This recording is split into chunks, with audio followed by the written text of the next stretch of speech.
Hello and welcome to the Lake Mead and Hoover Dam update for July 2024. The water level at the Lake Mead Reservoir is currently 1,062 feet, 1 inch above mean sea level. That's a decrease of 2.5 feet from our last update. The water level peaked in early March and has declined 14.5 feet since that time. The current water level is 112 feet above minimum power pool and 157 feet below full pool. Hello and welcome to timeBomb. In this episode, we'll start with a review of the latest Lake Mead water level statistics. Next up, we'll travel upstream to see how Lake Powell is performing. Then we'll check the status of the other large reservoirs located along the Colorado River to see how the entire river system is performing. We conclude by discussing a series of warnings and advisories that have been issued for the areas around Lake Mead and Hoover Dam. There's a lot to discuss today, so let's get to it. Hit that like button. Tell me off in the comments section. This is timeBomb. Let's get started. Okay, let's get into the Lake Mead statistics. We'll start with an overview of how Lake Mead performed in the month of June. Last month, 626,000 acre-feet of water was released from Lake Powell, the reservoir that is located just upstream from Lake Mead. As that water flowed down from the Glen Canyon Dam, it picked up another 20,000 acre-feet from side inflows from sources like the Little Colorado River and the Virgin Rivers. But 52,000 acre-feet was lost on that journey due to evaporation. That gives us a total of 594,000 acre-feet of inflow that was added to the Lake Mead Reservoir during the month of June. Now let's take a look at the outflows of water from Lake Mead. In the month of June, Hoover Dam released a total of 948,000 acre-feet of water. So with total inflows of 594,000 acre-feet and total outflows of 948,000 acre-feet, the Lake Mead Reservoir lost 354,000 acre-feet of water in the month of June. This is a chart of Lake Mead's water level for the 2024 water year that began on October 1st, 2023. Lake Mead began the water year at an elevation of 1,065 feet, 10 inches. The water level declined slightly in October and reached a low of 1,064 feet, 7 inches on November 17th. Then for the next 3 months, the water level increased by 12 feet and finally peaked on March 4th when the water level reached a 3-year high of 1,076 feet, 7 inches. Since then, the water elevation has been on the decline. Here is the month of June. That 354,000 acre-feet of water that was lost in June, that resulted in a decline in water levels of 4.5 feet. Now you can see the water level declines have tapered off a little bit since July 1st. There's 2 reasons for that. First, water releases from the Glen Canyon Dam and its reservoir Lake Powell have increased. In June, Lake Powell delivered 626,000 acre-feet to Lake Mead. But in July, that number jumps to 748,000 acre-feet of water that will be delivered. The second reason is that releases from Hoover Dam and Lake Mead have declined since July 1st. Now this one is a bit unusual because the Southwest United States has been dealing with record-breaking heat, so power demand has been very high. That usually results in higher releases through the Hoover Dam to generate more hydroelectric power. But according to the latest operations report, the Bureau of Reclamation, who operates the dam, will release 755,000 acre-feet for power generation in July, compared to 948,000 acre-feet that was released last month. That's why the water level declines have tapered off a little bit. The current elevation of 1,062 feet 1 inch is 91 feet below the 1,153-foot average for this time of year.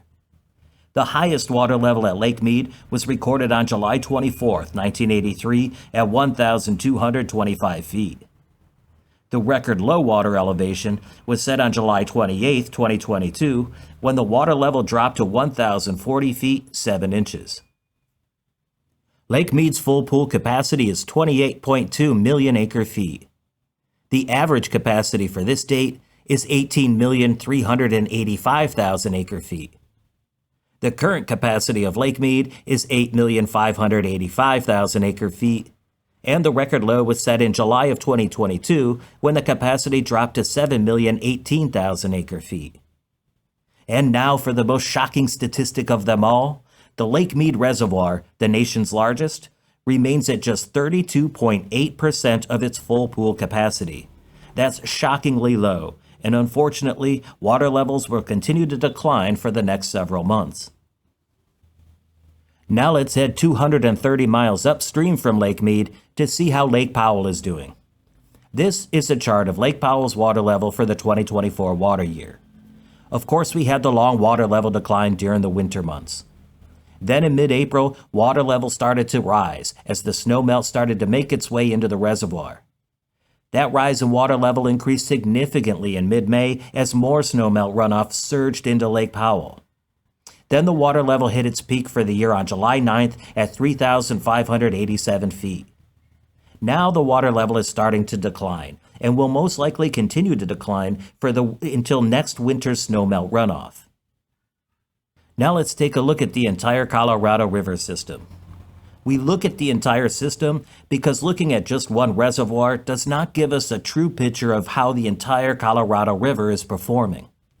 As you may have noticed with the Lake Mead and Lake Powell updates, Mead's water levels have been falling for weeks, while Lake Powell's level has been steadily increasing, so it's difficult to get a true picture of exactly where we stand. This is a chart of the total Colorado River system storage. The chart is very similar to Lake Powell's.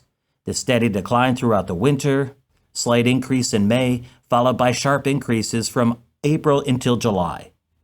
The storage capacity peaked on July 7th with 26.3 million acre-feet of water in storage.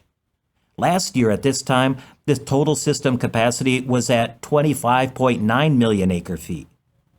So overall, the Colorado River system is holding 270,000 acre-feet more water than at this time last year. That's a modest increase of about 1% year over year.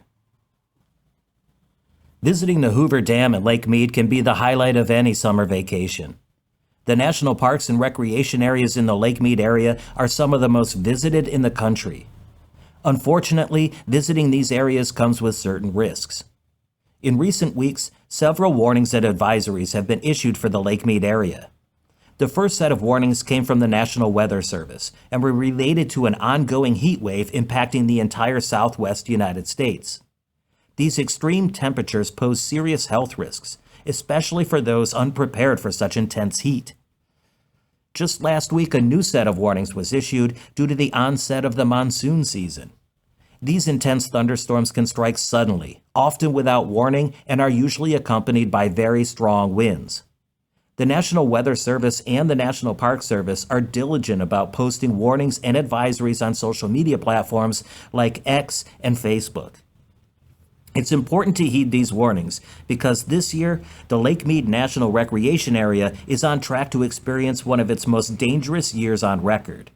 The combination of extreme weather conditions and the area's natural hazards make it crucial for visitors to stay informed and be prepared. Hey, that's all I have for this week. Thank you so much for watching. I'll be back with another video next week. In the meantime, please check out some of my other videos and consider subscribing. I really appreciate your support.